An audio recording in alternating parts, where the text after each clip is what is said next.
from Pix 11, Jersey City Pride Festival celebrates LGBTQ communities and allies. So it looks like they're having yet another festival or whatever. We all know about June. Everybody knows about June. They also have History Month and Remembrance Day. Go look at their calendar. They've got almost every single day blocked out for something that they made up, and they will not rest until they have 365 days out of the year dedicated to something they have completely and totally made up. And for the record, Pix 11 also just recently brought on New York Times bestseller, who, I mean, she's quite literally a huge woman, and obviously she's not a New York Times bestseller, but she declared, he, she, they, them, zee, them, or whatever, declared that we need to fight gender norms, which they already do almost every single day. And there's another story out of the Bay Area, clear across the country, of course, where there's a riot party, and they're talking about LGBTQ rights or whatever, and it's obviously not about rights, it's about making sure that everybody capitulates. But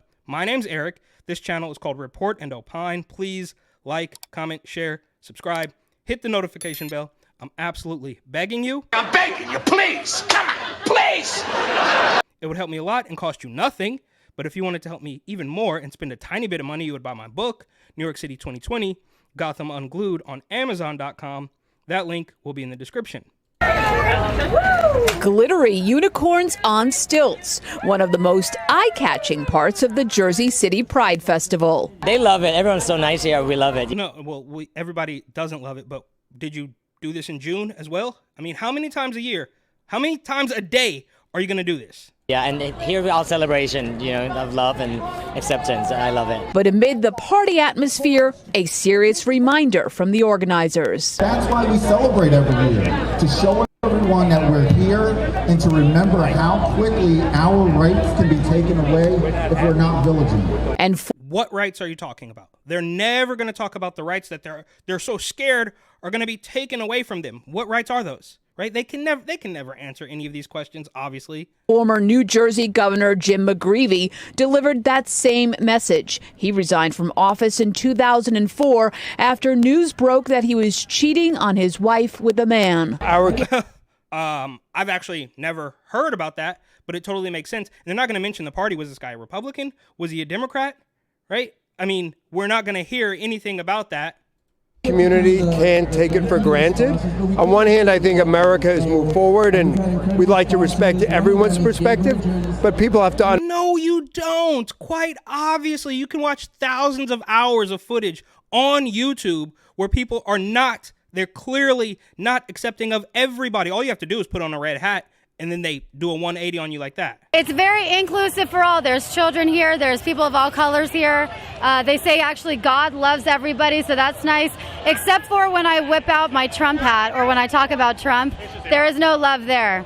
That's the only thing. So you're tolerant and you're inclusive if you agree with them. Where's the message of the day? Love everyone, accept everyone for who they are, their differences, their inequalities, like just tolerance and love and acceptance. That's totally what pride is all about. What do you think of Donald Trump? Him. Oh God, die, honestly. Understand that our rights, our privileges, our civil liberties should be entitled to the same protection as every American. A handful of protesters did show up at the festival, but it didn't damper Marty's mood. I'm never surprised when protesters show up because bigotry is ingrained in our country. Co-organizer Joseph... And obviously, bigotry just means somebody that doesn't fully agree with them. Joseph Cameron says in addition to the importance of celebrations like this, it's also a much-needed boost for businesses. So we did an economic impact report for 2023, and we had almost a $1.5 million economic impact. That's money in local people's pockets. And August is usually a terrible month for these businesses. Everybody leaves, they go down to the shore. And speaking of shopping, Alex went all out to make sure he had the perfect outfit to celebrate his first ever Pride event. My outfit gives a message of, I am not going to change myself, change any part of myself, just to... That's literally what you have already done, right? I mean, you've changed everything about yourself. You've painted your face. You've bought these crazy clothes. You've obviously changed every single thing in order to, I guess, piss some people off. Fit someone's norms or make someone comfortable. Okay, yeah. This guy's absolutely crazy. I mean, the whole thing is completely ridiculous. And here's another one from CBS News Bay Area, the Riot Party, a celebration of LGBTQ rights and progress. In August 1966, people in the Tenderloin rioted against police harassment of trans people. It became a milestone moment in gay and trans liberation, predating the New York Stonewall riots. And Jose Martinez takes us to the riot party today in the city. The riot party is an annual event that's... This guy, they're all such weirdo weasel puppets, but he's obviously done several reports about, we're going to do a ceasefire in Gaza and we're going to protest in the streets. These people are all, I don't know, maybe they're totally stupid. Maybe they truly believe this, or maybe they're really smart, which of course makes it more manipulative and more diabolical that they know exactly what's happening, but they have a job to do. Celebrates the Compton riots, and this year's efforts are on increasing job opportunities for members of the trans community.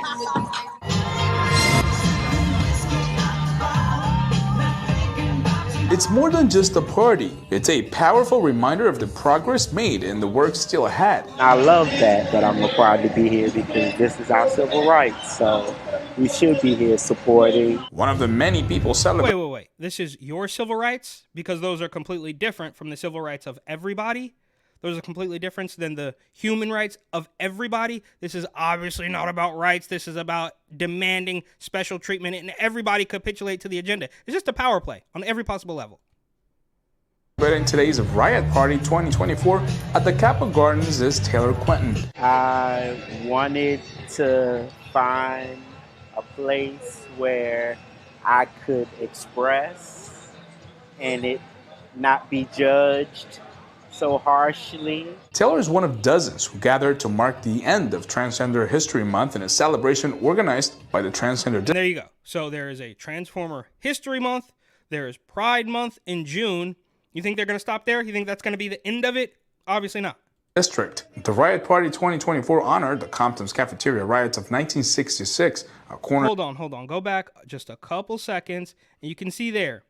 The transgender district, maybe I'm a little bit in the way here. The transgender district, they say. And that, of course, is the new euphemism for the Tenderloin. Because obviously, you have everybody walking over needles and poop and walking around tents and all that stuff. So they just changed the name of it like they do with almost everything. And now, if you don't like doing that, then you, obviously, are a bigot. And we want nothing more than to turn you into a full-blown criminal. Of 1966, a cornerstone event in the fight for LGBTQ rights. But the day was about more than just looking back. It was also about pushing forward. Carlo Gomez Arteaga from the Transgender District says the event served as a launch pad. He even said it. He said it right there, the Transgender District. You mean the Tenderloin, the one that's national, if not worldwide news. Everybody knows how disgusting it is, so we just changed the name of it. It's kind of like how they say, well, crime is down. Yeah, well, crime is down because 911 doesn't work and people aren't committing the crimes that they've been victims of. For their new campaign, Hire Trans Folks, which aims to increase job opportunities for transgender individuals. Well, I came out in my... Nope. Disagree. Sorry. Before I had really any knowledge of this at all, I literally worked at a restaurant in Brooklyn, New York that was overrun with Transformers. Now, I think they did that to sort of get out ahead of some bad Yelp reviews. I mean, it was a complete mess. One of the owner's sisters was an outspoken conservative on Twitter, so they got Yelp bombed, and then to counteract that, they hired more than enough Transformers, and without going too much into detail, they weren't working hard at all, at least not on the job. They were talking about, it was a complete nightmare, and that was before I was privy to any of this. People want to say, oh, well, you watch too much Fox News, or you listen to Tucker Carlson, or whatever. No, those people are not that bad. They're not the worst of the bunch. I actually like Tucker Carlson, but that's not the point. The point is, I experienced these things firsthand to see the damage that these people, these carbon-based life forms, are doing to businesses all over the place. My late 40s. And when I came out, one of the apprehensions I had was around a whole career I had based over the years. Marcel Pardo, one of the driving forces behind the Hire Trans Folks initiative, echoed this idea, stressing the ongoing need to... Yeah, go ahead, do it. Hire all the Transformers you want. And then you're going to realize you are going to experience firsthand that it is a mental disorder, if you wanted to put it nicely. address employment disparities. I feel like people want to support trans folks, but they really don't know how.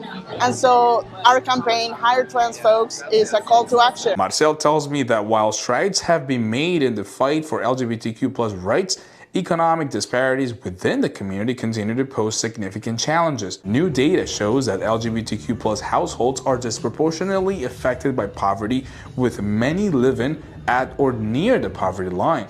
This reality is even more pronounced for transgender individuals and LGBTQ+ people of color. We're pushing the envelope. So we have organizations and corporations that are sponsoring their events, but we want to make sure that they also then train their employees. Of course, it wouldn't be a true San Francisco celebration without a mix of joy, music, and plenty of fun. A moment Taylor tells me it's a beautiful reminder of how far we've come and how far we still have to go. We have to work with what we have, and if this is what it is, then yes, it's what it is. A powerful event and an important reminder of the work that continues in the fight for equality.